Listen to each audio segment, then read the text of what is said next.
Hello मेरे प्यारे बच्चों, स्वागत है आप सभी का PW के इस प्लेटफॉर्म पर। आज हम लोग देखेंगे कि आज हम लोगों को कौन सा टॉपिक पढ़ना है। तो हम सभी जानते हैं कि हम लोग उदय बैच में क्लास 9th के बच्चों को पढ़ा रहे हैं यहाँ पर, और मैं आपको पढ़ा रहा हूँ जीव विज्ञान। जीव विज्ञान का आज हम लोग पढ़ेंगे बहुत ही इंपॉर्टेंट टॉपिक। उसमें पहला चैप्टर है जीवन की मौलिक इकाई, और जीवन की मौलिक इकाई में जो हम लोगों को आज टॉपिक पढ़ना है वो है केंद्रक। जी हाँ बच्चों, आज हम लोग पढ़ने वाले हैं केंद्रक के बारे में और कोशिका द्रव्य के बारे में। ठीक है, तो आप सभी को पता है कि ये जो केंद्रक, ये जो टॉपिक है, ये बहुत ही ज्यादा महत्वपूर्ण है। और इसमें कई बार बच्चों को डाउट भी होते हैं, क्योंकि इसमें बहुत सारी ऐसी चीजें हैं। क्योंकि केंद्रक सिर्फ एक ये छोटा सा पार्ट नहीं है किसी भी कोशिका का, ये एक बहुत ही महत्वपूर्ण भाग है। ठीक है ना। इसके बारे में हम जब और भी बहुत सारे कोशिकांग पढ़ेंगे तो वहां पर हम छोटी छोटी चीजों को और भी देखेंगे, लेकिन उन सभी कोशिकांग में से जो केंद्रक वाला भाग है, ये केंद्रक बहुत ही ज्यादा इंपॉर्टेंट है, क्योंकि इससे बेटा क्वेश्चन भी बहुत सारे बनते हैं। ठीक है ना। तो आज हम लोगों को जो टॉपिक कवर करना है, आप लोगों ने देख लिया कि आज आप लोग कौन कौन से दो टॉपिक को इस वीडियो के माध्यम से कवर कर सकते हैं। तो वो दो टॉपिक है, एक केंद्रक है और दूसरा कोशिका द्रव्य है। ठीक है, पिछले टॉपिक में हमने बहुत सारी चीजों की बात करी थी। हमने जो इस चैप्टर का जीवन की मौलिक इकाई, इस चैप्टर का जो बेसिक कॉन्सेप्ट है वो हम लोगों ने क्लियर किया था। हम लोगों ने कोशिका के बारे में देखा था पिछले वीडियो में। अगर आपने सुना होगा, नहीं सुना होगा तो आप उसको जरूर सुनिएगा। हम लोग देखेंगे कि इस चैप्टर का क्या बेसिक इंपॉर्टेंस है, कौन कौन सी छोटी छोटी चीजें जरूरी हैं, कोशिका क्या है, कोशिका सिद्धांत क्या है। ठीक है, कोशिका सिद्धांत किसने दिया, कोशिका को किसने बताया, सबसे पहले किस तरह की कोशिका, तो मैंने आपको बताया सबसे पहले मृत कोशिका को खोजा गया, इसके बाद जीवित कोशिका को खोजा गया। ठीक, किसने खोजा, किस वैज्ञानिक ने खोजा, ये सब बहुत डिटेल में मैंने आपको पिछले लेक्चर में बताया था। ठीक है, इसके बाद हम लोगों ने और भी बहुत सारी चीजें देखी थी। ठीक, हम लोगों ने पादप कोशिका के बारे में देखा था, हम लोगों ने जंतु कोशिका के बारे में देखा था। ठीक है, इन दोनों में क्या अंतर है वो मैंने आपको होमवर्क दिया था। आई होप कि आपने उसको जरूर किया होगा। ठीक है, और अगर नहीं किया है तो गलत बात है, आप इसको जरूर करिए। ठीक है, पादप कोशिका और जंतु कोशिका में क्या अंतर होता है ये आपको लिखना है। कम से कम 5 अंतर आप लिख लीजिए। ठीक है ना, इससे काम चल जाएगा, टेंशन नहीं लेने का, इतने से काम चल जाएगा अपन लोगों का। ठीक, और इसका जो चित्र है वो चित्र भी आपको बनाना है। ठीक है ना। तो आप हमेशा याद रखेंगे कि जीव विज्ञान में जो सबसे ज्यादा इंपॉर्टेंट चीज है, जो आपको मार्क्स, आपको नंबर दिलवा सकती है, वो है आपके द्वारा बनाए गए डायग्राम, आपके द्वारा बनाए गए चित्र। ठीक है ना। तो जिस जिस चित्र के लिए मैं आपको बोल रहा हूं, आपको वो डायग्राम अपनी कॉपी में होमवर्क के रूप में बनाने हैं, क्योंकि उससे आप बहुत अच्छे नंबर ला सकते हैं। ठीक है, तो चलिए फटाफट शुरू करते हैं। देखते हैं कि आज हम लोगों को जहां से शुरुआत करनी है, जल्दी देखते हैं बिना टाइम गवाए। हाँ, एक जरूर मैं आपसे रिक्वेस्ट करूंगा कि अगर आप लोगों को वीडियो अच्छा लग रहा है, अगर आपको सारे के सारे कॉन्सेप्ट आपके क्लियर हो रहे हैं, तो इस वीडियो को अपने दोस्तों को भी शेयर करें, जिससे जो आपके दोस्त हैं, आपके सहपाठी हैं, आपके भाई बहन हैं, या आपके और भी मिलने वाले हैं, वो भी इस चीज का लाभ उठा पाए। ठीक है, तो जरूर उनको शेयर करिएगा। चलिए तो हम लोग शुरुआत करते हैं। आज हम लोगों को जिस टॉपिक को पढ़ना है वो कौन से टॉपिक है, तो हमने आपको बताया कि आज बेटा हम लोग पढ़ेंगे केंद्रक के बारे में और कोशिका द्रव्य के बारे में। ठीक, तो ये जो केंद्रक है ये बहुत ही महत्वपूर्ण, क्या है, बहुत ही महत्वपूर्ण टॉपिक है। ठीक है, तो आज हम लोगों को इस महत्वपूर्ण टॉपिक को कवर करना है। इसको हम लोग देखेंगे, केंद्रक की खोज किसने की, हम आज आपको फिर से बताएंगे। ठीक है, तो हर एक चीज को, हर एक कॉन्सेप्ट को आज हम लोग शुरू करेंगे। तो चलिए हम लोग देखते हैं। ये देखिए, एक बहुत बढ़िया सा हमको डायग्राम दिख रहा है, आप सभी को दिख रहा होगा। ये डायग्राम है, ये चित्र है बेटा किसका, केंद्रक का। ठीक, तो हम लोग देखते हैं कि ये केंद्रक का चित्र है। तो इस चित्र में आपको क्या दिखाई दे रहा है बेटा, आपको इसमें दिख रहा होगा दो आपको झिल्लियां दिख रही हैं ना आपको। एक तो इसको मैं ब्लैक कलर से बना देता हूं, आपको और ज्यादा अच्छे से दिखेगा। ये देखो, एक तो ये हो गई, और एक इसके ऊपर एक और आवरण है। इसका मतलब क्या हुआ, शुरुआत मैंने यहां से करी, क्यों, क्योंकि जो केंद्रक है इसमें कितनी झिल्लियां बेटा, ये हो गई बाहरी सतह, ये कौन सी सतह हो गई, ये हो गई केंद्रक की बाहरी सतह, ठीक। और ये वाली बेटा कौन सी सतह हो गई? भीतरी सतह, ठीक। तो ये बाहरी सतह और ये जो भीतरी सतह है, इसको हम लोग क्या कहते हैं? इसको हम लोग कहते हैं केंद्रक झिल्ली। क्या कहते हैं बच्चों? केंद्रक झिल्ली कहते हैं। तो जी हां दोस्तों, हम लोगों ने देखा कि जो केंद्रक है, उस केंद्रक के ऊपर एक आवरण है, एक झिल्ली है, और ये एक नहीं, ये दो हैं। तो एक हो गई बाहरी सतह, एक हो गई भीतरी सतह। इन दोनों सतहों को मिलाकर हम लोग क्या बोलेंगे? उसको केंद्रक झिल्ली बोलेंगे, ठीक। तो ये हो गई केंद्रक झिल्ली। इसके अलावा इस केंद्रक के, अच्छा यहां मैं देखो मैंने एरो के निशान दिए हैं, तो हम लोग एक काम करते हैं, यहीं पर लिख लेते हैं, ठीक है। तो हम लोग सबसे पहले देख लेते हैं यहां पर कितनी सारी चीजें दी गई हैं। देखो मैंने यहां पे कितने जो है पॉइंट आप लोगों के लिए कर रखे हैं। तो ये हो गया पहला, ये हो गया दूसरा, 3 और 4, ठीक है ना। इससे आपको आसानी हो गई कि इस चित्र में हमको कितने नाम मिलने वाले हैं? 4 नाम मिलने वाले हैं, ठीक है। तो अब ये सबसे पहला नाम देखो किस चीज का है। ये आपको एक चित्र दिखाई दे रहा है जिसको हम लोग कहते हैं केंद्रक। तो ये जो सबसे पहला वाला नाम है, इसको हम लोग क्या कहेंगे बेटा? इसको हम लोग केंद्रक कहेंगे। क्या कहेंगे? केंद्रक कहेंगे, ठीक है। ये जो केंद्रक है, ये यूकैरियोटिक कोशिकाओं में पाया जाता है, ठीक। अब ये कह दो यूकैरियोटिक कोशिका क्या है? तो हमने आपको पिछली क्लास में ही बताया था कि एक यूकैरियोटिक कोशिका होती है और एक प्रोकैरियोटिक कोशिका होती है, ठीक है। अब ये यूकैरियोटिक क्या है, प्रोकैरियोटिक क्या है, तो ये आज कॉन्सेप्ट एकदम क्लियर हो जाएगा। बिल्कुल भी आपको इसमें कंफ्यूजन नहीं रहेगा कि प्रोकैरियोटिक और यूकैरियोटिक कोशिका में क्या अंतर होता है, क्योंकि इन दोनों का जो मेन और मुख्य अंतर है वो इस केंद्रक के माध्यम से ही है, ठीक है। यहां पर जो चित्र बना है, ये चित्र है यूकैरियोटिक कोशिका का। ये जो केंद्रक है, ये जो केंद्रक हम आज पढ़ने वाले हैं अभी, तो ये किसका चित्र है बेटा? ये है यूकैरियोटिक कोशिका का, ठीक है। इधर लिखता हूं मैं,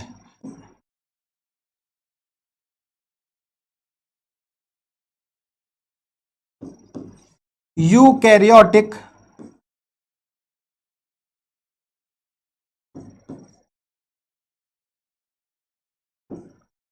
कोशिका का, ठीक। क्योंकि जो यूकैरियोटिक कोशिका में जो केंद्रक पाया जाता है बेटा, वो एकदम वेल डेवलप होता है, मतलब पूर्ण विकसित होता है, ठीक। तो पहले हम इस पूर्ण विकसित केंद्रक के बारे में पढ़ लेते हैं कि इस पूर्ण विकसित केंद्रक में कौन कौन सी चीजें होती हैं। फिर इसके बाद हम देखेंगे प्रोकैरियोटिक कोशिका के बारे में।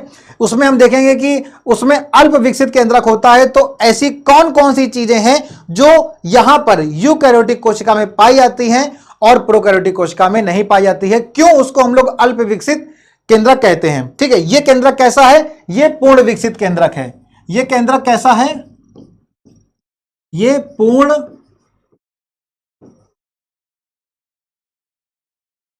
विकसित केंद्रक होता है, ठीक है। कैसा केंद्रक है ये बेटा?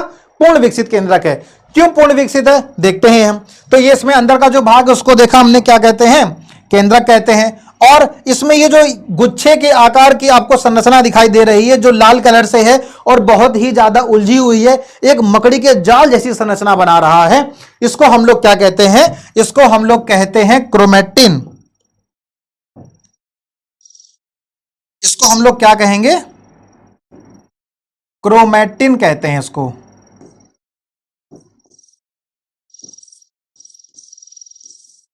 ठीक है, ठीक।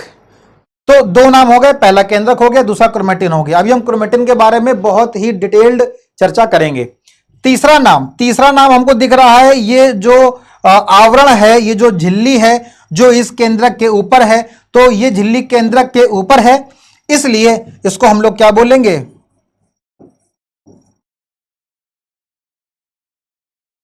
केंद्रक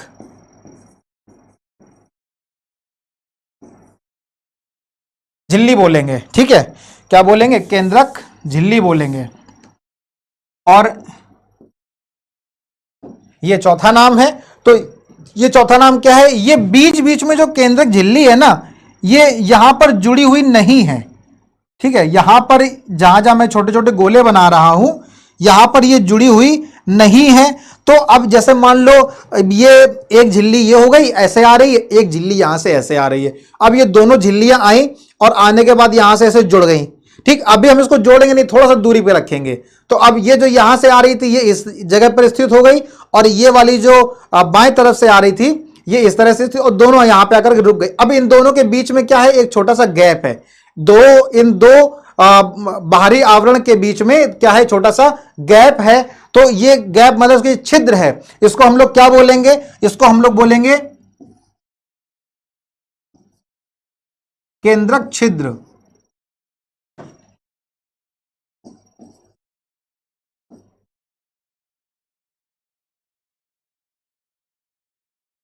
इसको हम लोग बोलेंगे केंद्रक छिद्र।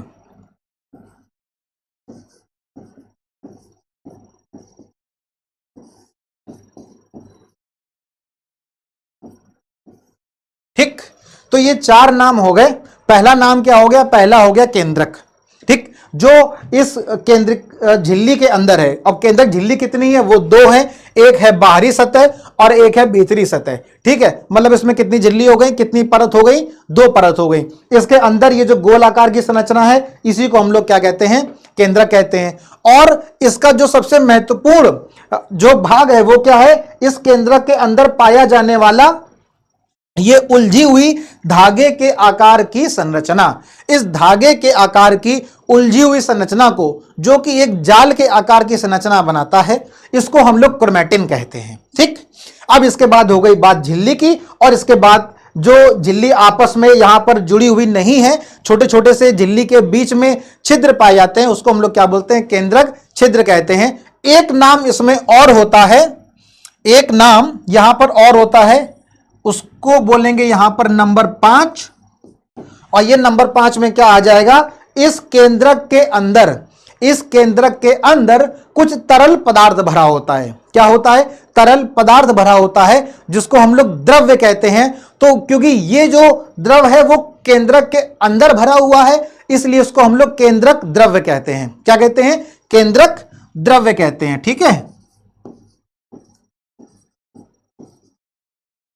केंद्रक द्रव्य। तो यहां पर ये 5 नाम हो गए।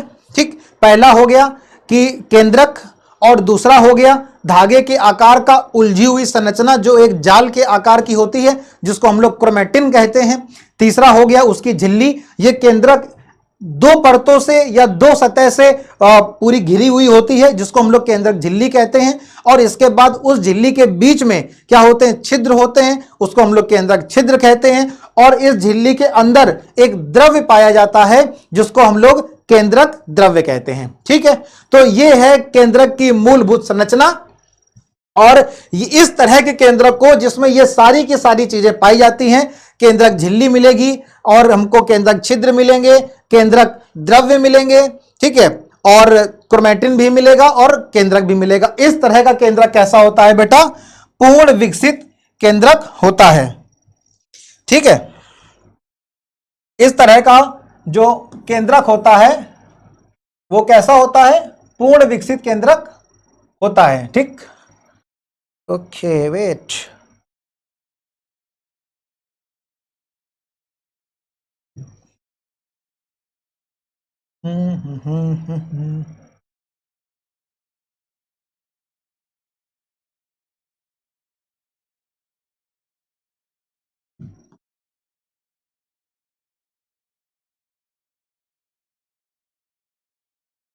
इस तरह का केंद्रक कैसा केंद्रक होता है, पूर्ण विकसित केंद्रक होता है। और ये जो पूर्ण विकसित केंद्रक है, ये जो पूर्ण विकसित केंद्रक है, ये कहां पाया जाएगा, ये जो पूर्ण विकसित केंद्रक है ये हमको मिलेगा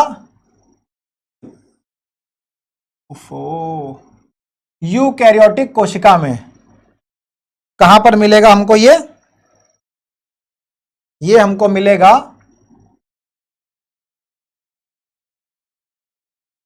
यूकैरियोटिक कोशिका में। ठीक है, तो ये जो पूर्ण विकसित केंद्रक है ये हमको यूकैरियोटिक कोशिका में मिलता है।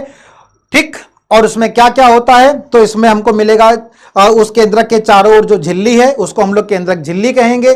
ठीक है, कितनी झिल्ली होती है, कितनी परत होती है, दो होती हैं, एक को बाहरी सतह दूसरे को भीतरी सतह कहते हैं। ठीक, इसके अलावा इसके अंदर हमको झिल्ली के बीच बीच में छिद्र मिलेंगे जिसको हम लोग केंद्रक छिद्र कहते हैं। इस केंद्रक झिल्ली के अंदर एक द्रव्य पदार्थ भरा होता है, क्योंकि यह द्रव्य पदार्थ केंद्रक के अंदर है, केंद्रक झिल्ली के अंदर है, इसलिए उसको हम लोग केंद्रक द्रव्य कहते हैं। ठीक, इसके बाद एक छोटी सी गोल आकार की संरचना है जिसको केंद्रक कहते हैं, और सबसे महत्वपूर्ण इस केंद्रक के अंदर, इस केंद्रक झिल्ली के अंदर एक धागे के आकार की या धागे की तरह या धागे के समान दिखने वाली उलझी हुई संरचना पाई जाती है जो जाल के आकार की होती है, उसको हम लोग क्रोमैटिन कहते हैं। ठीक, तो चलिए देखें यहां पर क्या लिखा हुआ है। केंद्रक के चारों ओर दोहरे परत, केंद्रक के चारों ओर दोहरे परत का एक स्तर होता है जिसे क्या कहते हैं, जिसे हम लोग केंद्रक झिल्ली कहते हैं। और यह झिल्ली, इस झिल्ली में या केंद्रक झिल्ली में क्या होता है बेटा, छोटे छोटे छिद्र होते हैं, और इस छोटे छोटे छिद्र को क्या कहते हैं, इस छोटे छोटे छिद्र को केंद्रक छिद्र कहते हैं। ठीक, इसके अलावा इसमें केंद्रक द्रव्य होता है और ये बहुत सारी चीजें होती हैं। तो आई होप कि सभी को ये केंद्रक का चित्र समझ में आ गया होगा। अब चलिए आगे बढ़ते हैं। एक बार एक काम क्या करते हैं कि एक बार इस केंद्रक चित्र को हम लोग खुद बना करके देखते हैं। ठीक है, एक बार इस केंद्रक के चित्र को हम लोग खुद बना के देखते हैं कि किस तरह से यह केंद्रक का चित्र होता है। तो अब ये क्या है, ये एक गोल आकार की संरचना है। ठीक है, केंद्रक गोल ही तो होता है, तो ये गोल आकार की संरचना है। और हम लोगों ने पढ़ा भी था, क्या पढ़ा था कि ये इसमें कितनी परत होती है, इसमें 2 परत होती हैं।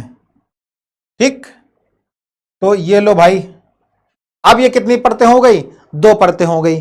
लेकिन इसमें एक समस्या है, इसमें हम यहां पर बीच बीच में केंद्रक छिद्र नहीं बना पाएंगे, तो इसलिए हम क्या करेंगे, देखें भाई इसमें है कि नहीं है, ऐसा कुछ नहीं, इसमें हमको छिद्र खुद ही बनाना पड़ेगा।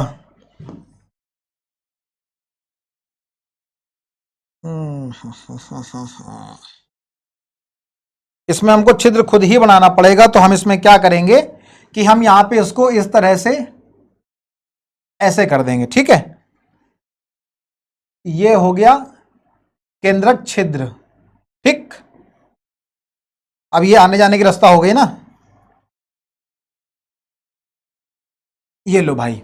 ठीक है, तो अभी हम लोगों ने यहां पर कितनी चीजें बनाई, 2 चीजें बनाई, दोनों के नाम हम लोग फटाफट लिख लेंगे तुरंत से हम लोग इन दोनों के नाम लिखेंगे। देखो भाई, देखो सबसे पहले हम लोगों ने क्या बनाया,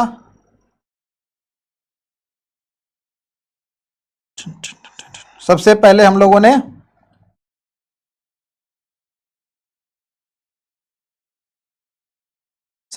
लोगों ने क्या बनाया, केंद्रक झिल्ली, केंद्रक झिल्ली। इस केंद्रक झिल्ली में कितनी परतें हैं, तो 2 परत हैं। ठीक, उसके बाद हम लोगों ने ये क्या बनाया,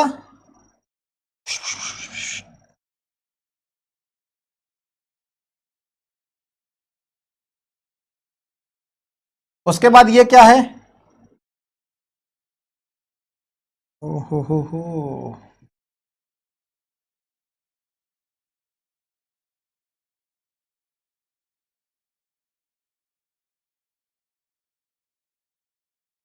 ठीक, ये क्या है, ये छोटे छोटे छिद्र हैं, और ये छिद्र कहां पर हैं, ये छिद्र हैं केंद्रक झिल्ली में।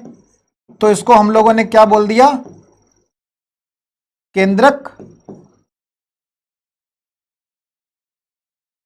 छिद्र कह दिया। क्या कह दिया, केंद्रक छिद्र कह दिया। ठीक, अब इसके बाद क्या होगा, अब इसके बाद होगी एक गोल आकार की संरचना। क्या है, एक गोल से आकार की संरचना है, वो हम लोग बना देंगे यहां पर।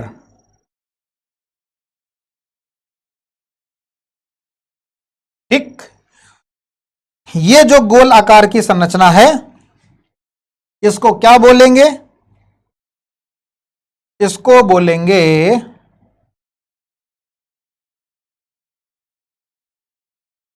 बताओ भाई सभी लोग, इसको क्या बोलेंगे? तो इसको हम लोग बोलेंगे केंद्रक। क्या है बच्चों? ये है केंद्रक। ठीक है, तो तीन नाम हम लोगों के यहां पर हो गए। सबसे पहले हो गया केंद्रक झिल्ली, जिसमें कितनी परतें हैं बेटा? 2 परतें हैं। इसके बीच में ये छोटे छोटे छिद्र हैं जिसको हम लोग केंद्रक छिद्र कहते हैं। अब इस केंद्रक झिल्ली के अंदर की बात करेंगे तो अंदर हमको मिलेगा केंद्रक मिलेगा, और केंद्रक के अलावा यहां पर हमको क्या मिल जाएगा? ये इस तरह से डॉट डॉट करके या बिंदु के आकार का यहां पर एक क्या भरा है? इसमें द्रव्य भरा है। क्या भरा है बच्चों? द्रव्य भरा है। और इस द्रव्य को आपने क्या नाम दिया था? इस तरह का द्रव्य हम लोगों को डायग्राम में नहीं दिख रहा था ना, लेकिन ये इस तरह से ही भरा होता है। ठीक है, अब इसको हम लोग क्या नाम दे देंगे? इसको हम लोग क्या नाम दे देंगे? ये जो द्रव्य भरा है, इस द्रव्य को आप क्या बोलेंगे? तो आप सभी को पता है, इसको हम लोग बोलेंगे केंद्रक द्रव्य बोलेंगे। ठीक, क्या बोलेंगे? केंद्रक द्रव्य बोलेंगे। ठीक, 4 नाम हो गए ना। एक चीज और रह गई। क्या रह गई? एक चीज इसके अंदर है, इसके अंदर एक धागे के आकार की यूं कुछ इस तरह से उलझी हुई संरचना हमको दिखाई दे रही थी, है ना? कुछ इसी तरह से हमको उलझी हुई संरचना दिखाई दे रही थी। इस उलझी हुई संरचना को बेटा क्या बोलेंगे? मैं एक काम करता हूं, यहां पर कुछ पिंक कलर का डायग्राम दिख गया है ना, तो मैं यहां पर नाम जो है बदल देता हूं। ठीक है,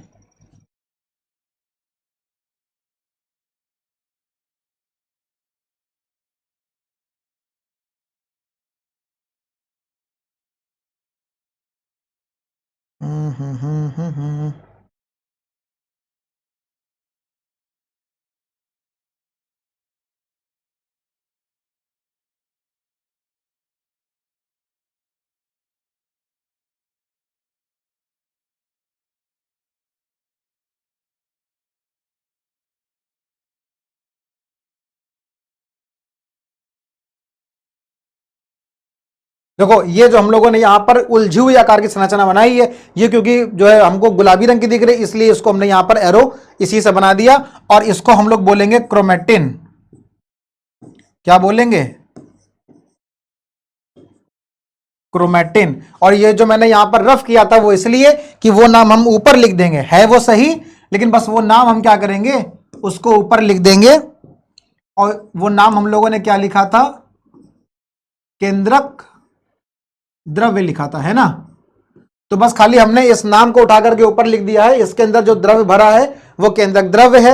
यहां पर हमने क्रोमेटिन क्यों लिख दिया है? ऐसा जरूरी नहीं कि इसी सीक्वेंस में, इसी क्रम में आप लिखो, है ना? हमने यहां पर क्रोमेटिन इसलिए लिख दिया क्योंकि ये हमने बनाया था पिंक कलर का, और ये एरो भी किस कलर का है? गुलाबी रंग का है। तो हमने कहा आप इससे थोड़ा सा ज्यादा अच्छे से समझ पाएंगे, इस वजह से उसको हमने यहां पर बनाया दिया। ठीक है ना? तो देखो भाई, तो ये हो गया डायग्राम, जिसको आप लोगों को बनाना बहुत जरूरी है, क्योंकि ये जो चित्र है ये बहुत ही ज्यादा इंपॉर्टेंट है। इसीलिए मैंने शुरुआत में क्लास में आपको बोला कि आज हम लोग जिस टॉपिक को पढ़ेंगे उसको बहुत अच्छे से कवर करेंगे, वो है केंद्रक। और ये केंद्रक का चित्र है जिसको आप लोगों को अपनी कॉपी में बनाना है। ठीक है ना? तो ये तो हम लोगों ने देख लिया चित्र के बारे में, इसके सारे नाम देख लिए। ठीक है, अब हम लोग देखेंगे इसके अंदर ये जो क्रोमेटिन है, ये क्या है, किस तरह का होता है ये? ठीक है, और इसका क्या रोल है, इसका क्या जो है यहां पर महत्वपूर्ण इंपॉर्टेंस है?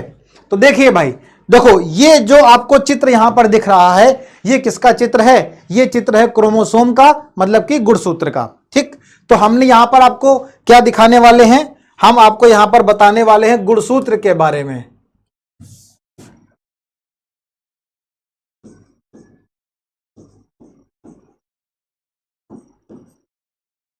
अब क्या दोगे सर, ये गुणसूत्र क्या है, ये कहां से आ गया? तो देखिए समझते हैं चीज को। हमने आपको जो बताया था क्रोमेटिन के बारे में, तो केंद्रक में क्रोमोसोम होते हैं, मतलब कि गुणसूत्र होते हैं, और इस गुणसूत्र में या क्रोमोसोम में हमको क्या मिलेगा, डीएनए मिलेगा, जिसका पूरा नाम ये होता है डीऑक्सी राइबोस न्यूक्लिक एसिड होता है। ठीक है, अभी हम आपको डिटेल इसके बारे में बताएंगे। और हमको क्या मिलेगा, और हमको प्रोटीन मिलेगा। ठीक, तो यहां पर बेटा ये जो आप लोगों ने, ये जो आप चित्र देख रहे हैं जिसको हम लोग क्या कहते हैं, क्रोमेटिन कहते हैं, तो ये ठीक इसी तरह से केंद्रक के अंदर पाया जाता है। ठीक है, जब ये क्रोमेटिन कोशिका विभाजन करता है, जब ये क्रोमेटिन क्या करेगा, जब ये क्रोमेटिन कोशिका विभाजन करेगा, क्या करेगा,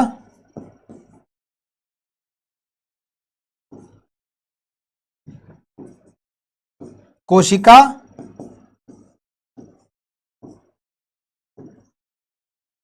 जब ये क्रोमेटिन कोशिका विभाजन करेगा, तब ये क्रोमेटिन बेटा किस में बदल जाएगा, गुणसूत्र में बदल जाएगा। किस में बदल जाएगा, गुणसूत्र में बदल जाएगा। समझे आप कि ये जो आप उलझी हुई जाल के आकार की संरचना देख रहे हैं जिसको हम लोग क्रोमेटिन कहते हैं, यह क्रोमेटिन जब कोशिका विभाजन करेगा, एक कोशिका से दो कोशिका बनेंगी, दो से चार कोशिका बनेंगी, चार से आठ कोशिका बनेंगी। तो ये क्या हो रहा है, कोशिका का विभाजन हो रहा है, एक से दो, दो से चार, चार से आठ, और इस तरह से लगातार विभाजित होना। तो जब बेटा कोशिका विभाजित करेगी तब यह क्रोमेटिन किस में बदल जाएगा, गुणसूत्र में बदल जाएगा। तो यही गुणसूत्र का चित्र हम यहां पर देख रहे हैं कि ये जो आप चित्र देख रहे हो ये किसका है, ये गुणसूत्र का है। किसका है, गुणसूत्र का है। और इस डायग्राम को अगर हम लोग बनाएंगे, इस डायग्राम को बनाएंगे तो देखिए भाई कैसे बनाएंगे, ये हो गया एक छोटा सा गोला। ठीक है, और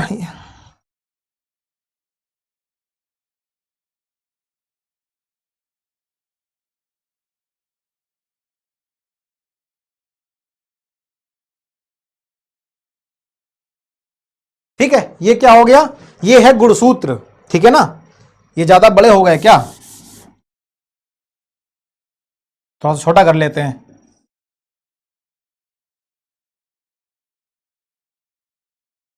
ठीक, ठीक इसी तरह से क्या होता है बेटा, गुणसूत्र होता है। ठीक, देखो तो अभी ये कोशिका विभाजन के बाद की संरचना है। किसके बाद की संरचना, कोशिका विभाजन के बाद जो क्रोमेटिन है वो इस तरह से गुणसूत्र में परिवर्तित हो जाता है। और कितने हो जाते हैं ये, अभी देखो ये दो हैं, एक ये है और दूसरा ये है। ठीक, तो ये कितने हो गए, ये दो हो गए। और कोशिका विभाजन के पहले इसकी संरचना कैसे रहती है, कोशिका विभाजन के पहले,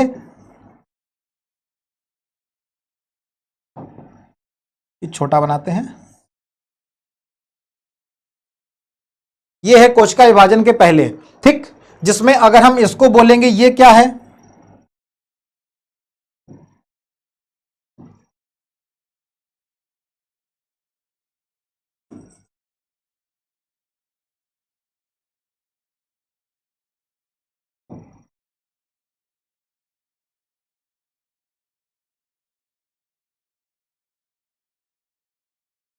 देखो भाई इस तरह से गुणसूत्र की संरचना होती है।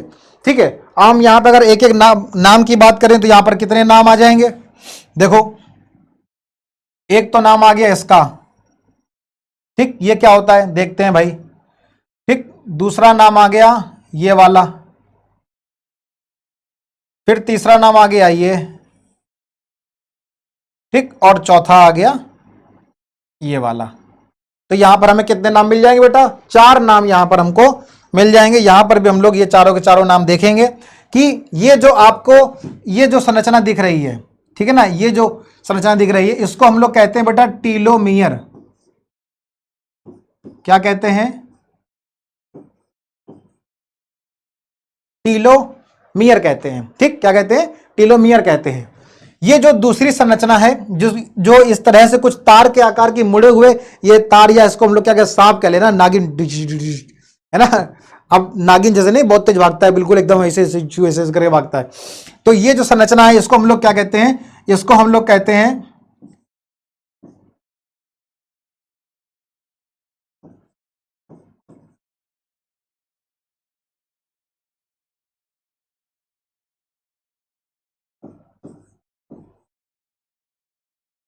काइनेटोकोर कहते हैं। ठीक, अब ये जो तीसरी संरचना है इसको हम लोग कहते हैं सेंट्रोमियर। ये जो गोल है ना, ये वाली संरचना, ये जो गोल है इस तरह से जो जुड़ी हुई है, इसको क्या बोलेंगे? सेंट्रोमियर।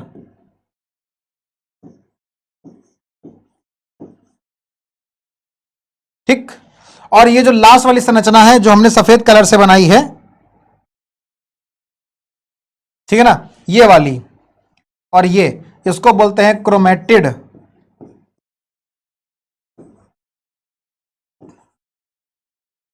क्या कहते हैं? क्रोमेटिड कहते हैं। ठीक। तो ये किसका चित्र है बेटा? ये गुणसूत्र का चित्र है, और ये वही गुणसूत्र है जिसको हम लोगों ने क्या बोला था? जिसको हम लोगों ने क्रोमेटिड बोला था या क्रोमेटिन बोला था। क्या बोला था?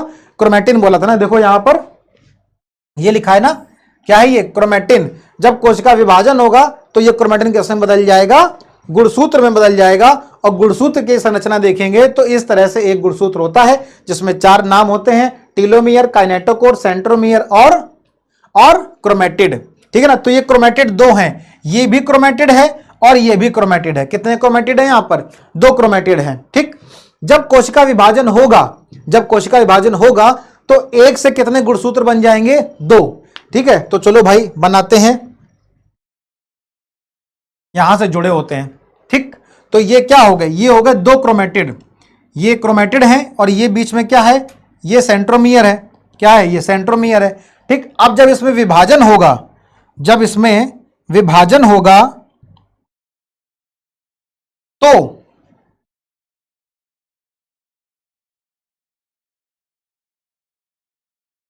क्या होगा? अब यहां पर विभाजन होगा ना,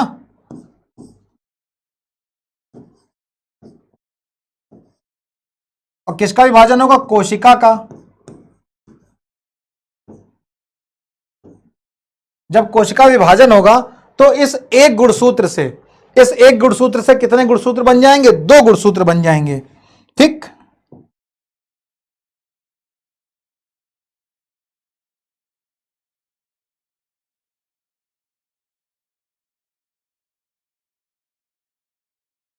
अब ये एक था और यहां एक से कितने बन गए? 2 गुणसूत्र बन गए। ठीक। और फिर वही पूरे नाम आपको याद होंगे। ये क्या है? ये जो सांप के आकार की संरचना है, ये काइनेटोकोर है। ठीक है।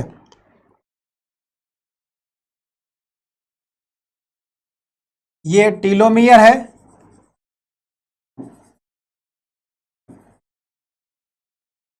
ठीक। और ये क्या है? ये सेंट्रोमियर है।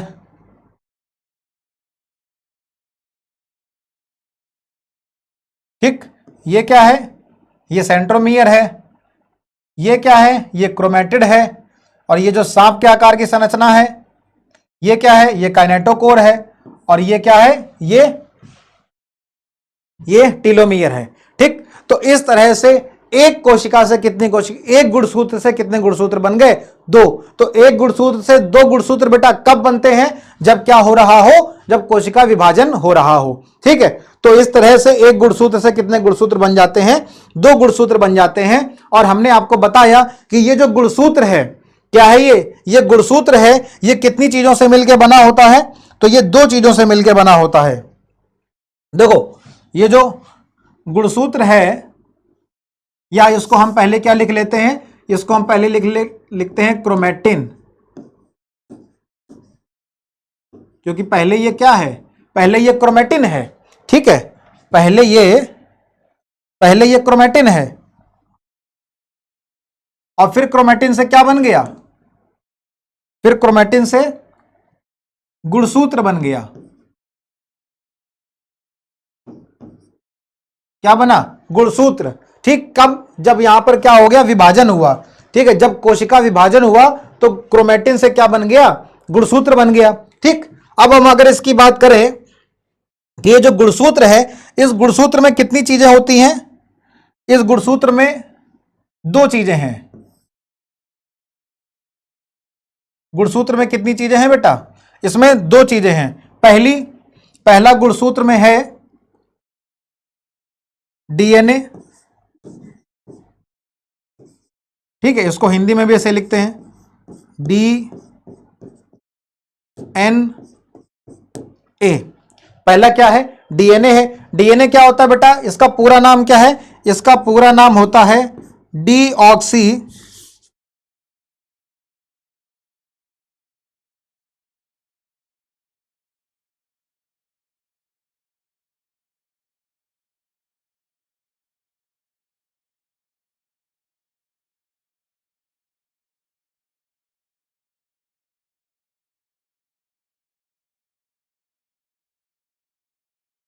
इसका पूरा नाम क्या है? इसका पूरा नाम है डीऑक्सी डी से deoxyribose, deoxyribose, N से क्या होगा? न्यूक्लिक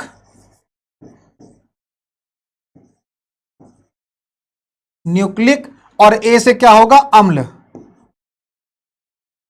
ठीक, तो डीएनए का पूरा नाम क्या है? डीऑक्सी राइबोज न्यूक्लिक अम्ल। ठीक है, ये डीएनए है, ये डीएनए हमको गुणसूत्र में मिलेगा, और गुणसूत्र में क्या मिल जाएगा?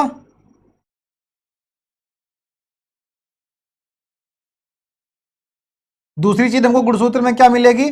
दूसरी चीज हमको मिलेगी प्रोटीन।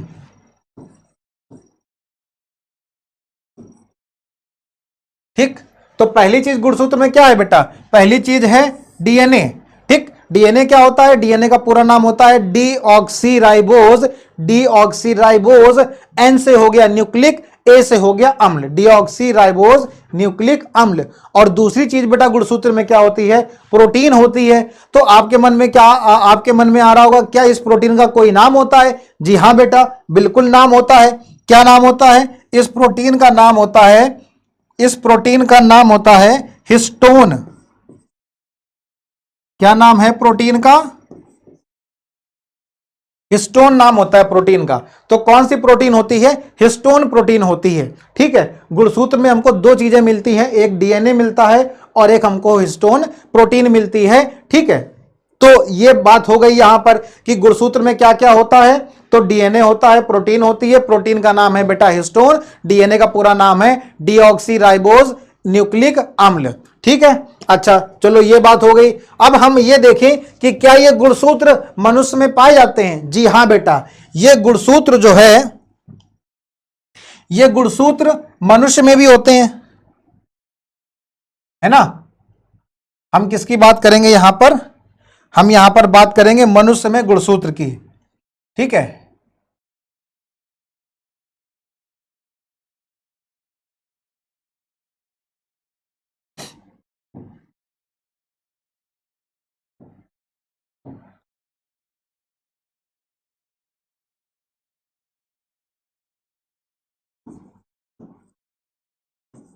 क्या ये गुणसूत्र मनुष्य में पाए जाते हैं? तो गुणसूत्र मनुष्य में पाए जाते हैं, और मनुष्य में यह हम एक काम करते हैं, उसको हम अगली स्लाइड में आपको बताते हैं ना।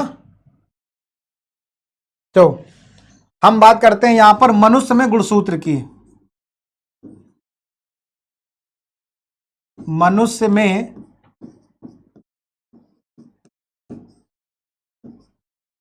गुणसूत्र,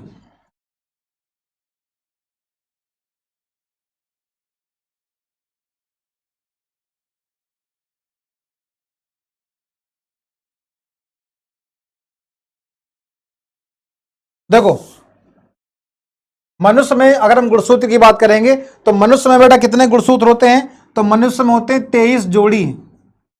कितने? 23 जोड़ी।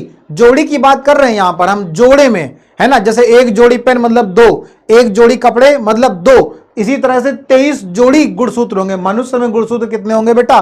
23 जोड़ी गुणसूत्र होंगे। तो अगर हम जैसे एक जोड़ी कपड़े मतलब दो कपड़े, तो एक जोड़ी गुणसूत्र का मतलब इसकी गुणसूत्र की संख्या क्या हुई? तो अगर हम संख्या की बात करेंगे, किसकी बात करेंगे? संख्या की। तो संख्या कितनी होती है? गुणसूत्रों की संख्या,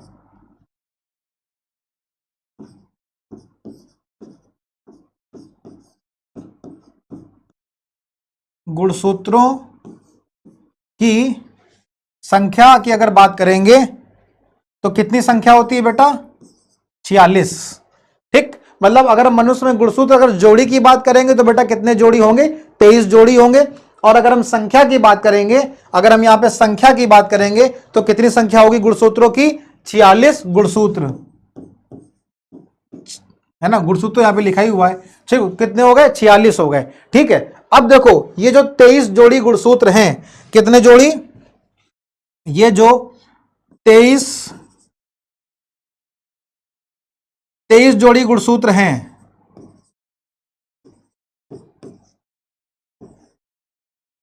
23 जोड़ी, एक ही बात है, या तो आप 23 जोड़ी बोलो या फिर आप 46 बोलो, ठीक है, एक ही बात है। तो अगर हम 23 जोड़ी गुणसूत्र की बात करेंगे तो ये दो तरह से पाए जाते हैं। कितनी तरह से? ये दो तरह से मिलेंगे।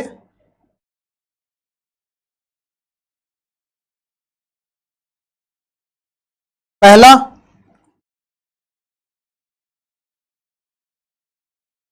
ये होंगे, एक तरफ होंगे 22 जोड़ी, और मतलब 1 से लेकर 22 तक, ठीक है।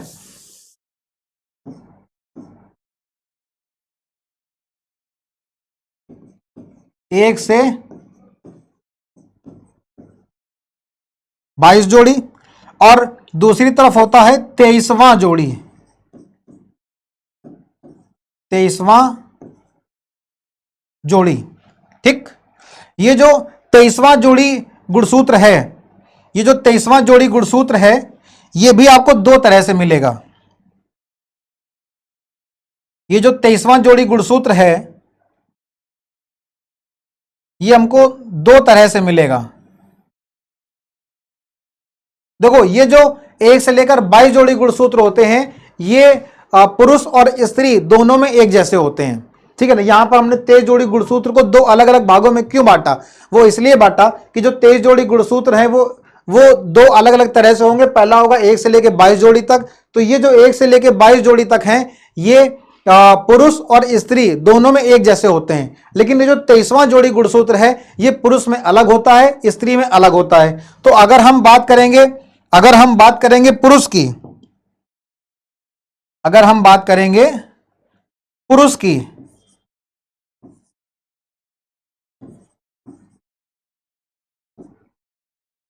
ठीक, तो पुरुष में ये जो 23वां जोड़ी गुणसूत्र है, ये कैसा होगा? ये होगा बेटा एक्स वाई।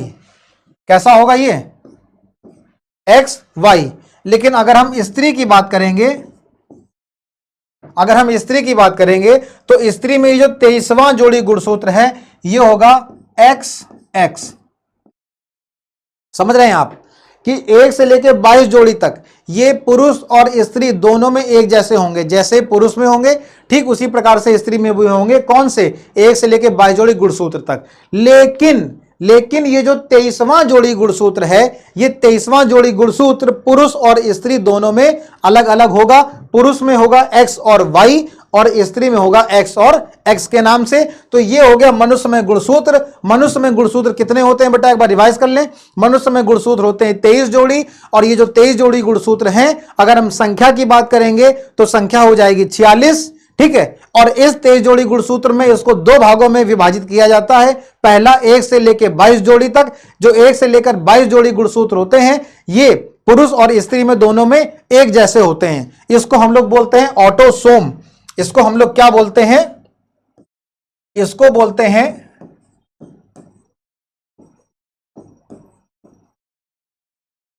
ऑटोसोम कहते हैं। जबकि जो 23वां जोड़ी गुणसूत्र है, ये पुरुष और स्त्री में अलग अलग होता है। पुरुष की बात करेंगे तो वहां पर एक्स और वाई होगा, जबकि स्त्री में 23वें जोड़ी गुणसूत्र की बात करेंगे तो वहां पर ये एक्स और एक्स होता है। तो इस तरह से बेटा हमने ये पूरे गुणसूत्र को समझा कि ये क्या होता है, किस तरह से होता है। ये वही गुणसूत्र है जो केंद्रक के अंदर पाया जाता है। और किस तरह से पाया जाता है, तो हमने आपको बताया कि ये क्रोमेटिन के फॉर्म में पाया जाता है।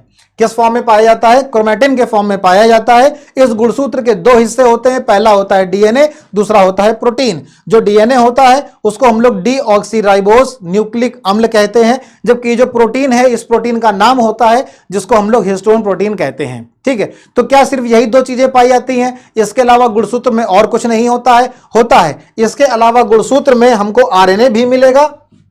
इसके अलावा गुणसूत्र में क्या मिलेगा? आरएनए भी मिलेगा। आर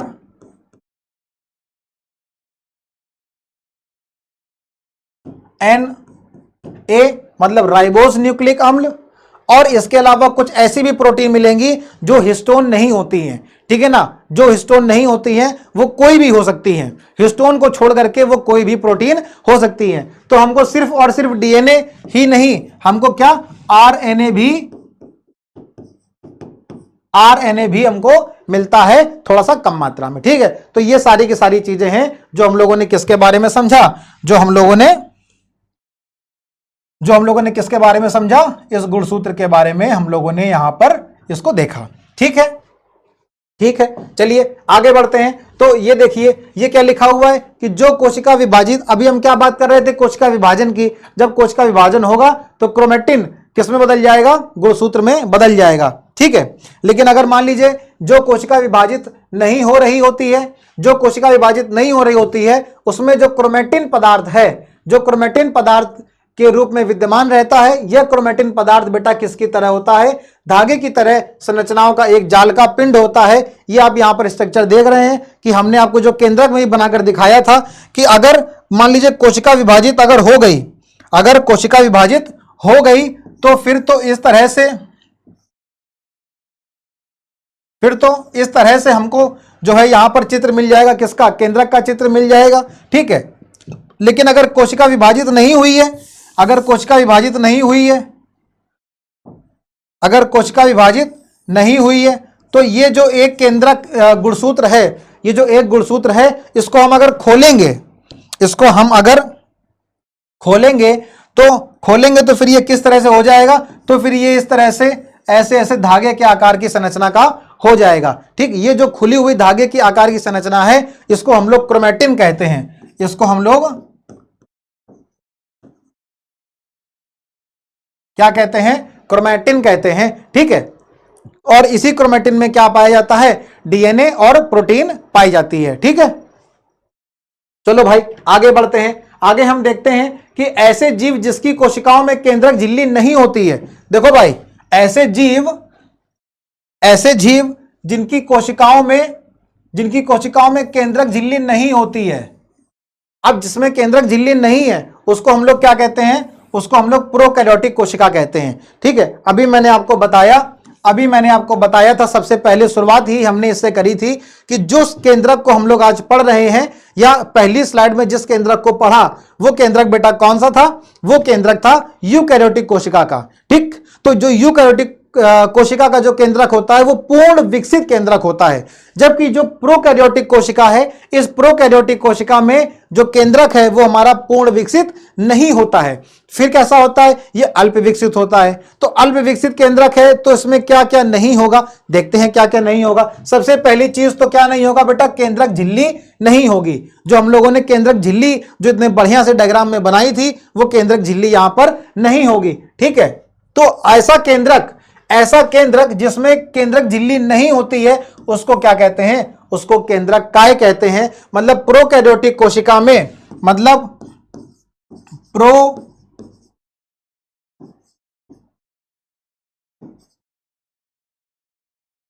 प्रोकैरियोटिक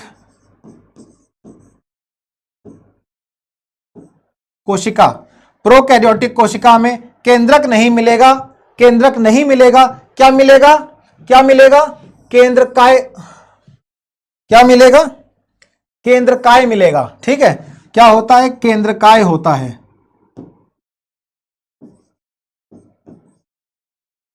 अब बेटा केंद्रकाय क्या होता है? तो केंद्रकाय अल्प विकसित केंद्रक है। केंद्रकाय क्या है? केंद्रकाय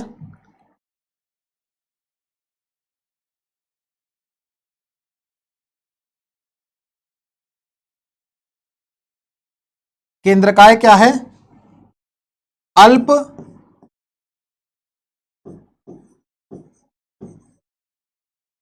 विकसित केंद्रक है। केंद्रकाय क्या है? केंद्रकाय अल्प विकसित केंद्रक है। ये जो अल्प विकसित केंद्रक है इसको केंद्रकाय कहते हैं। और ये हमको कहां मिलता है? यह हमको कहां मिलता है? यह मिलता है बेटा हमको, यह मिलता है हमको प्रोकैरियोटिक कोशिका में। यह कहां मिलता है? यह मिलता है प्रोकैरियोटिक कोशिका में। प्रोकैरियोटिक कोशिका में अल्प विकसित केंद्रक पाया जाता है। इस अल्प विकसित केंद्रक को क्या कहते हैं? केंद्रकाय कहते हैं। तो अभी हम लोग ये बात जान ले कि जो अल्प विकसित केंद्रक है उसमें क्या क्या नहीं पाया जाता है। सबसे पहली चीज आपने देखी, सबसे पहली चीज क्या देखी कि केंद्रक झिल्ली नहीं होगी। तो चलिए भाई इसको नोट कर लेते हैं, इसको नोट कर लेते हैं कि जो केंद्रक झिल्ली है वो केंद्रक झिल्ली हमको नहीं मिलेगी। ठीक है, तो हम ये देखते हैं कि हमको अल्प विकसित केंद्रक में क्या क्या चीजें नहीं मिलती हैं। अल्प विकसित केंद्रक में हमको क्या क्या चीजें नहीं मिलती हैं।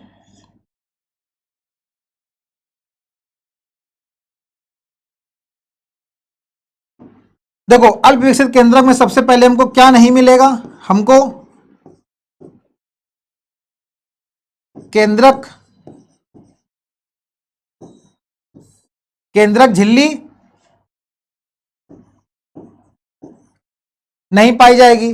केंद्रक झिल्ली नहीं पाई जाएगी। ठीक, अब केंद्रक झिल्ली नहीं पाई जाएगी तो जब झिल्ली ही नहीं होगी तो क्या वो केंद्रक छिद्र होंगे? नहीं होंगे।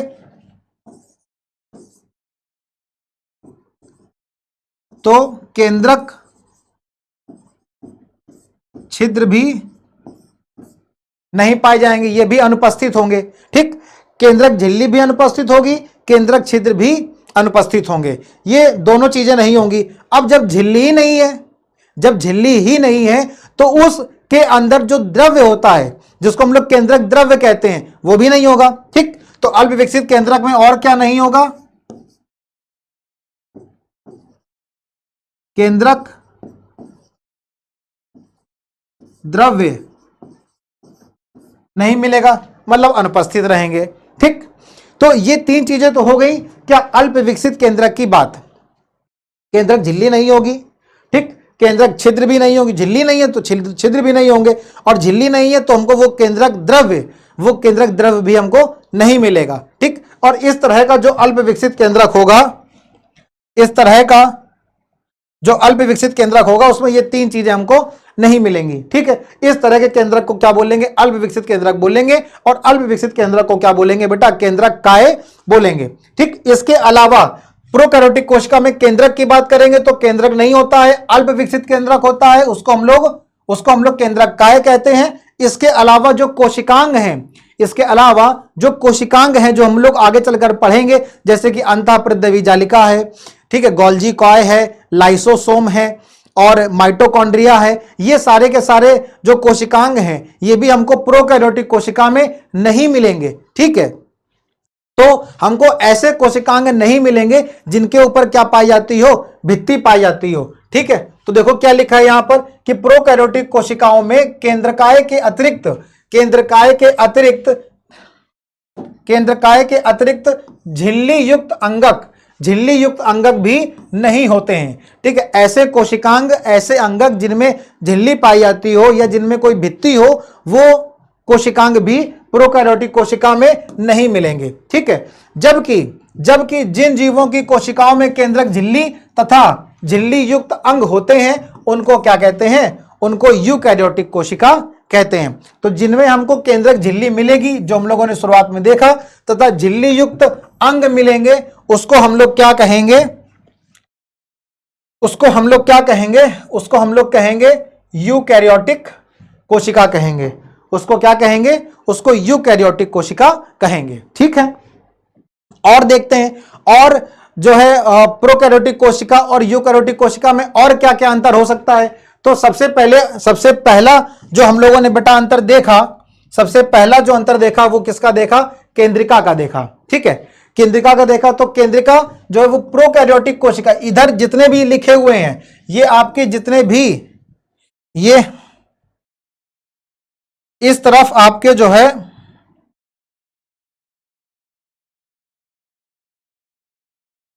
इस तरफ जितने भी लिखे हैं, ठीक है, ये क्या है, ये प्रोकैरियोटिक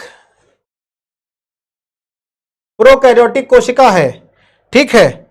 और जो इस तरफ लिखे हैं वो यूकैरियोटिक कोशिका है। तो चलो भाई फटाफट इनका अंतर समझ लेते हैं, फटाफट अंतर जो है हम लोग समझ लेते हैं। ये क्या है, ये है अंग, कोशिकांग है ये क्या है,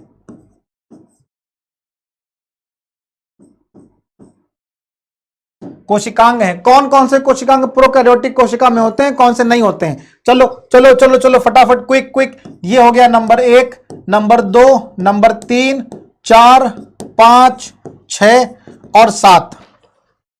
तो पहले की बात करेंगे तो पहले में है केंद्रिका। केंद्रिका प्रोकैरियोटिक कोशिका में बेटा अनुपस्थित होती है, जबकि यूकैरियोटिक कोशिका में उपस्थित होती है, देखा हम लोगों ने। दूसरी बात करेंगे केंद्रक झिल्ली की, तो केंद्रक झिल्ली भी प्रोकैरियोटिक कोशिका में अनुपस्थित होती है, मतलब नहीं पाई जाती है, जबकि यूकैरियोटिक कोशिका में उपस्थित होती है, पाई जाती है।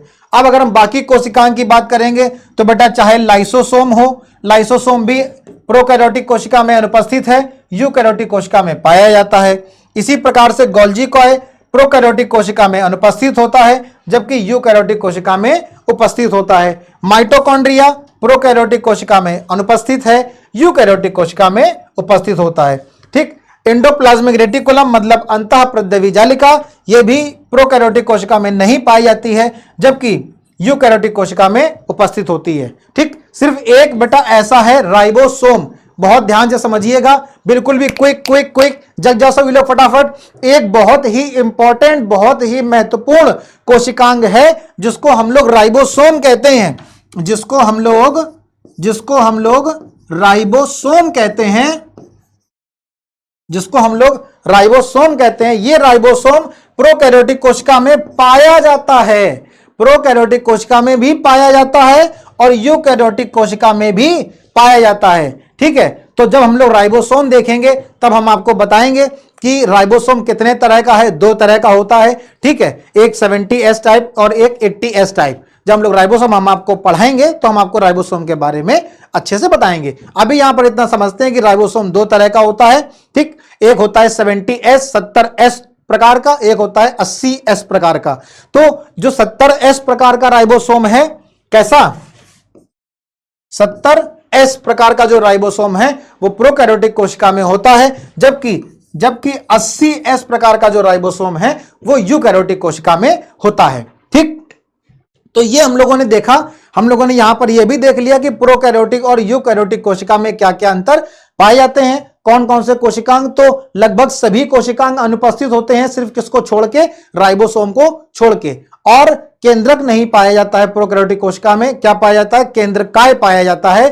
क्यों? क्योंकि केंद्रकाय में बेटा क्या क्या होता है, अल्प विकसित केंद्रक होता है, क्या क्या नहीं होता है, केंद्रक झिल्ली भी नहीं होती है, केंद्रक छिद्र भी नहीं होते हैं, और उसके अंदर पाए जाने वाला द्रव्य जिसको केंद्रक द्रव्य कहते हैं वो भी अनुपस्थित होता है।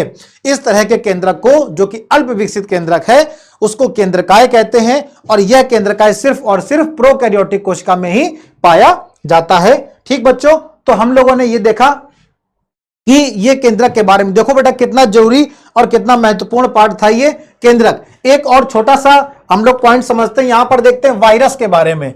तो बेटा वायरस का नाम तो आप लोगों ने सुना ही होगा, अगर आप लोगों ने वो पिक्चर देखी हो, वो कौन सी पिक्चर है जिसमें आमिर खान होता है, वो जनरेटर वायरस के नाम से बना देता है ना, याद आ रही है ना, मैं नाम मिस कर रहा हूं, बहुत अच्छी पिक्चर है वो। लो नाम ये नहीं याद आ रहा, आप लोगों को याद आ रहा होगा कमेंट में, हाँ कमेंट में बताइएगा, 3 इडियट्स है ना। तो उसमें क्या था, उसने वायरस के नाम से क्या बना दिया था, उसी के नाम से इन्वर्टर बना दिया था ना। तो इस वायरस को जानना बहुत जरूरी है। क्या ये वायरस बिल्कुल उसी के जैसा दिखता है? नहीं, ये उसके जैसा नहीं दिखता है। ये वायरस जो है बेटा, ये सजीव वायरस, सजीव या हम निर्जीव से शुरुआत करते हैं। वायरस निर्जीव तथा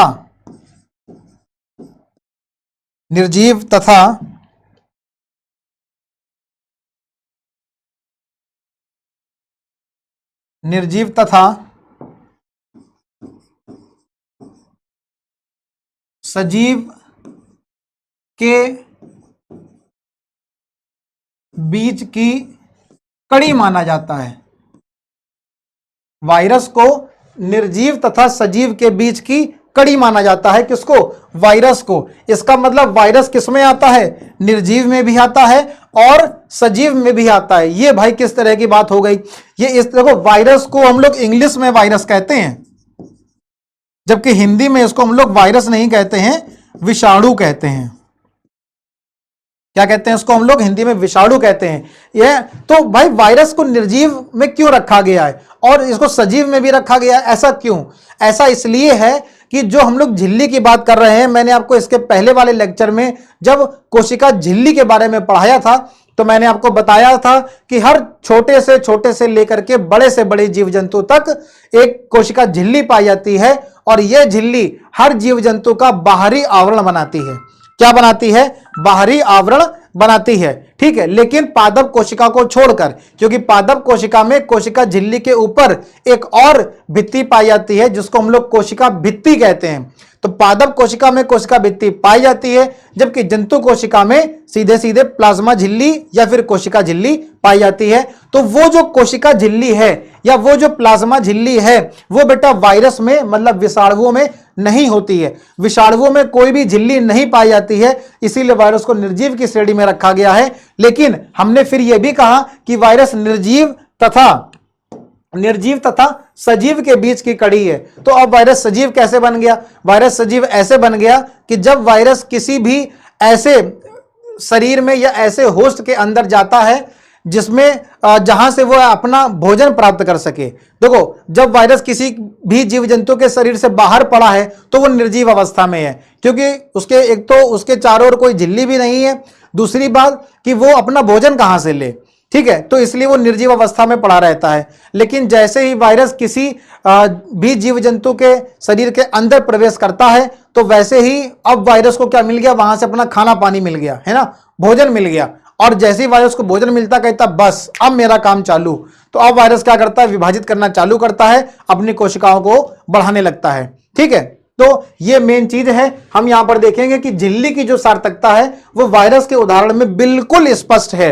किस तरह से स्पष्ट है? वो इस तरह से है कि जो वायरस में किसी भी प्रकार की झिल्ली नहीं पाई जाती है, वायरस में किसी भी प्रकार की झिल्ली नहीं होती है, इसलिए इसमें जीवन के गुण तब तक लक्षित नहीं होते हैं, जीवन के गुण तब तक लक्षित नहीं होते हैं जब तक कि वह किसी भी सजीव शरीर के अंदर प्रविष्ट करके कोशिका की मशीनरी का उपयोग करके अपना बहुगुणन नहीं कर लेता है। वही बात आ गई कि जब वायरस जो है, विषाणु जो है, जब वो किसी दूसरे जीव जंतु के शरीर के अंदर जाएगा तो वहां पर जाकर के क्या करेगा? फिर वो बहुगुणन करेगा, मतलब उसकी कोशिका विभाजित करेगी और विभाजित करके अपनी संख्याओं को बढ़ाएगी। ठीक, तो फिर वो कैसा हो जाएगा? फिर वो एकदम सजीव की तरह कैसा करेगा? काम करने लगेगा। ठीक है, तो ये हो गया वायरस के बारे में। हमने पता किया कि जो वायरस है, विषाणु है, वो सजीव तथा निर्जीव के बीच की कड़ी होती है। ठीक है, तो ये हम लोगों ने देखा।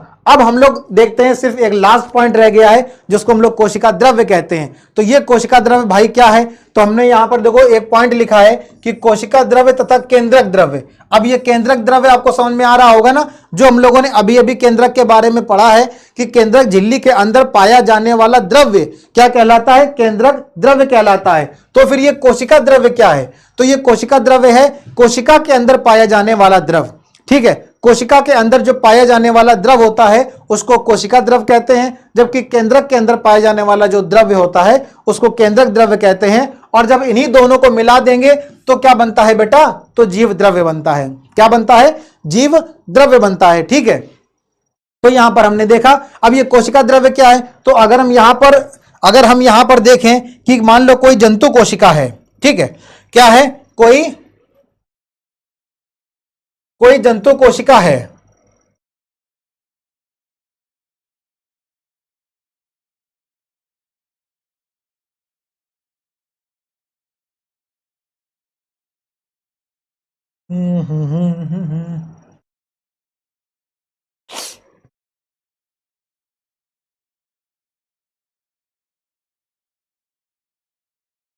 ये इस तरह से क्या है, इस तरह से एक ये जंतु कोशिका की क्या है, ये जंतु कोशिका की कोशिका झिल्ली है। क्या है ये, कोशिका झिल्ली, क्योंकि जंतु कोशिका में ही ये, अब ये किसका चित्र है, ये जंतु कोशिका बनाने जा रहे हैं। ये जो जंतु कोशिका है इसी में जो सबसे बाहरी झिल्ली होगी, जो उसको क्या बोलेंगे, कोशिका झिल्ली होगी। अब इस कोशिका झिल्ली के अंदर, इस कोशिका झिल्ली के अंदर क्या मिलेगा हमको, इस कोशिका झिल्ली के अंदर हमको यहां पर बहुत सारे इस तरह से क्या मिल जाएगा, द्रव्य मिल जाएगा।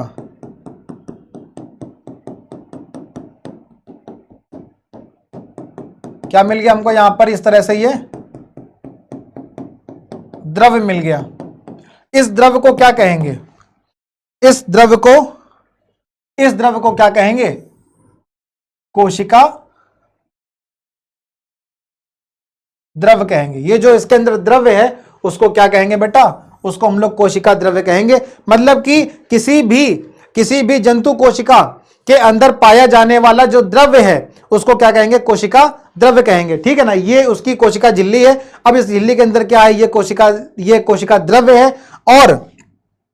और इस कोशिका द्रव्य के अलावा और अब इस कोशिका द्रव्य में यहां पर क्या क्या होगा, तो यहां पर जो है केंद्रक होगा, है ना। देखो ये क्या हो गया, ये केंद्रक है।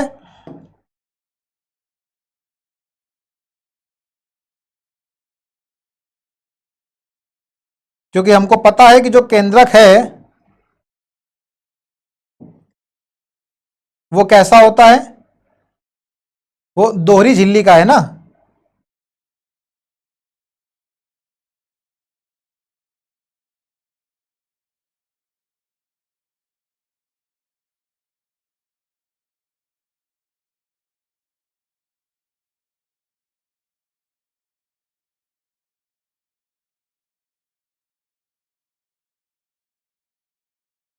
थोड़ा छोटा बनाना था।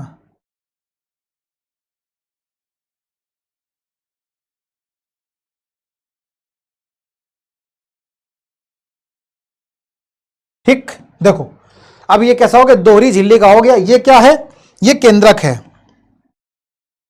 ये क्या है बेटा, ये केंद्रक है। ये क्या है, ये केंद्रक है। ठीक है, अब इसके अंदर आपको जो है वो क्रोमेटिन मिल जाएगा। और फिर इसके अंदर जो द्रव्य होगा, इसके अंदर जो ये द्रव्य है,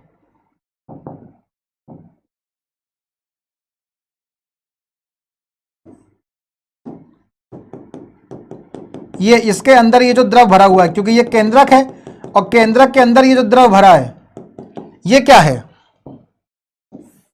ये क्या है, ये है केंद्रक द्रव्य। क्या है ये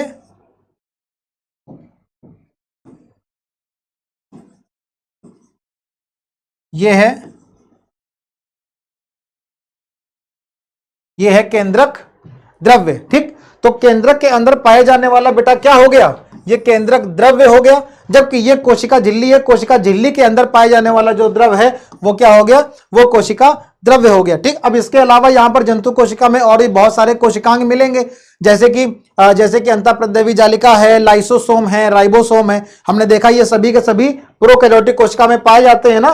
देखो हम लोगों ने देखा ना, ये सब क्या है, ये यूकैरियोटिक कोशिका है। और यूकैरियोटिक कोशिका में सभी क्या है, यहां पर उपस्थित हैं।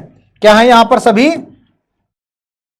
क्या है यहां पर, देखो ये सब क्या लिखा है, उपस्थित हैं। तो ये सब कौन कौन, चाहे फिर वो लाइसोसोम हो या फिर गोल्जी कॉय हो, माइटोकॉन्ड्रिया हो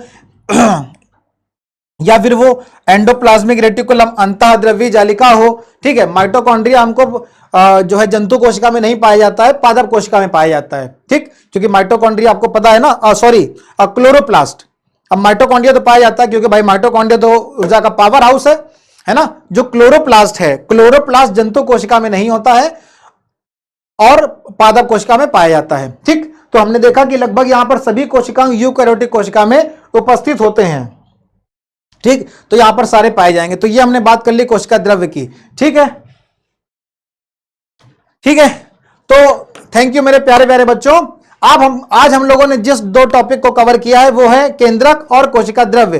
तो केंद्रक के बारे में हम लोगों ने बहुत सारी चीजों को देखा। हमने वहां पर क्रोमेटिन को देखा, हमने गुणसूत्र को देखा, मनुष्य में कितने जोड़ी गुणसूत्र पाए जाते हैं, उसमें जो 23वां जोड़ी है वो पुरुष में कौन होता है और स्त्री में कौन सा होता है ये भी हमने देखा। इसके अलावा गुणसूत्र किस चीज से मिलकर के बना है, तो वो डीएनए, आरएनए और प्रोटीन, उस प्रोटीन का नाम भी है हिस्टोन प्रोटीन। ये सारी की सारी चीजें हम लोगों ने देखी। तो आप सभी को ये लेक्चर कैसा लगा जरूर बताइएगा। अगर अच्छा लगा हो अपने सभी दोस्तों को, सभी अपने भाई बहनों को शेयर करिएगा ये, जिससे वो भी इन सब चीजों की जानकारी ले पाए, है ना। और आज का होमवर्क आप हमको कमेंट करके जरूर बताइएगा, जो हमने आपको पिछली क्लास में बताया था लेकिन इस क्लास में नहीं बताया, वो इसीलिए क्योंकि मैं आपके कमेंट की इच्छा कर रहा था। और वो क्वेश्चन ये है कि केंद्रक के बारे में मैंने आपको बताया है, तो आप हमको बताएंगे केंद्रक की खोज किस महान वैज्ञानिक ने की थी और कब की थी। ठीक इसी प्रकार कोशिका द्रव्य की खोज किस वैज्ञानिक ने की थी। ये दोनों ही चीजें मैंने आपको पिछले लेक्चर में बताई थी। ठीक है, तो आज मैंने उन्हीं दो टॉपिक को पढ़ाया और केंद्रक और कोशिका द्रव्य इन दोनों की खोज किस कोशिका द्रव्य नहीं, जीव द्रव्य, ठीक है ना, क्योंकि कोशिका द्रव्य को नहीं, जीव द्रव्य, केंद्रक और जीव द्रव्य को किस वैज्ञानिक ने और कब, ठीक है, साल का नाम भी आपको कमेंट करके जरूर बताना है।